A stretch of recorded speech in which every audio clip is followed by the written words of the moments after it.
د سلام په وړاندې کولو سره پام وراړوم د افغانستان په شمول د نړۍ د کرکټ تر ټولو مهمو خبرونو ته. هندوستان د هند کرکټ ملي لوبډله د کرکټ نړیوالې شورا یعنی ICC له لوري د نیوزیلند په وړاندې د دریم ځل لپاره جریمه شوه. هند کرکټ ملي لوبډله له دې امله جریمه شوه چې د نیوزیلند په خلاف 4 اورونه له ټاکلي وخت وروسته ترسره کړي وه. هندي لوبډله به د لوبې 80% جریمه ورکوي.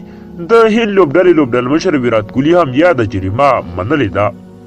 راشد خان د افغانستان د کرکټ بورډ ویان محمد فرید هوتاک وایي هغه موټر چې راشد خان ورسره انځور نیولی د راشد خان نه بلکې د لوبډلې یو شرکت دی. په ټولنیزو رسنیو کې د تیرو ورځو راهیسې د راشد خان په اړه بېلابېل نظرونه ورکول کیږي. اکثریت ځوانانو د ټولنې وګړو وروسته تر هغه منفي غبرګونونه وښوده کله چې ځینو رسنیو خبرونه خپاره کړل چې راشد خان خپل شخصي موټر د اسټرالیا د اور ځپلو لپاره خرڅوي او پیسې د مرستې په حیث ورته خیراتوي.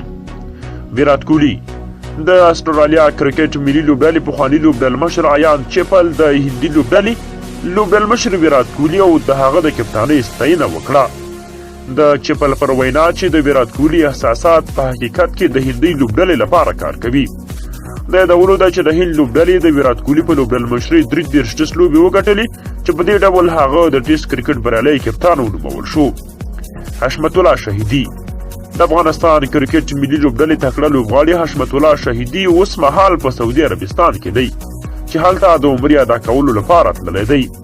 هغه لیکلي دي یا الله جل جلاله بې له شکه ته رحیم و کریم ذاتي زما په مظلوم او جنګ ځپلي هیواد افغانستان باندې خپل رحم وکړه او د سولې او ارامۍ په لوی نعمت یې ونازوه. بېشکه چې ستره ترین نعمت او رحمت ورکوونکی یي.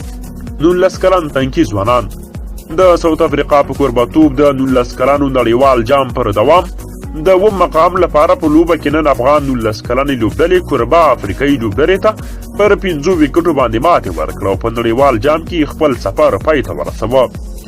یونس خان د پاکستان کرکټ ملي لوبډلې پخواني تجربه کاره پښتون لوبغاړي یونس خان په وروستۍ مرکه کې ویلي دي چې پاکستاني بورډ د 4 کروړه پاکستاني کلدارو څخه نیولې تر 6 کروړه پاکستاني کلدارو پورې پوروړی دی. خو نوموړي تر اوسه د پاکستان کرکټ بورډ څخه د پیسو تقاضا نه ده کړې. یوسفزۍ فرحان یوسفزي له پخوانیو لوبغاړو د استعفا غوښتنه وکړه. نوموړي وویل ټول لوبغاړي په دې پوهیږي چې څومره نور کرکټ کولی شي نو باید چې یو بل ته خپل ځایونه پرېږدي او کوم لوبغاړي چې په اداره کې دندې ترسره کولی شي او اړتیا ده ورته هغوی باید په اداره کې کارونه وکړي. فرحان یوسفزي وایي موږ باید ځینې سختې پرېکړې وکړو او که داسې ونه کړو نو شاته به پاتې شو. هغه لوبغاړو ته ویلي دي چې غواړم له تاسو په نورو اړینو برخو کې هم کار واخلم او هر ډول اسانتۍ به درته رامنځته کړم ځکه نور د بهرنیانو پر ځای به تاسې په خپله د ګران هیواد لپاره په اداري برخو کې هم کار وکړئ او استعفا ورکړئ. نو ډېره مننه که خبرونه مو خوښ شوي وي لایک یې کړئ خپلو دوستانو سره شریکه کړئ او زموږ چینل در سره خامخا سبسکرایب کړئ. تر بیا ښې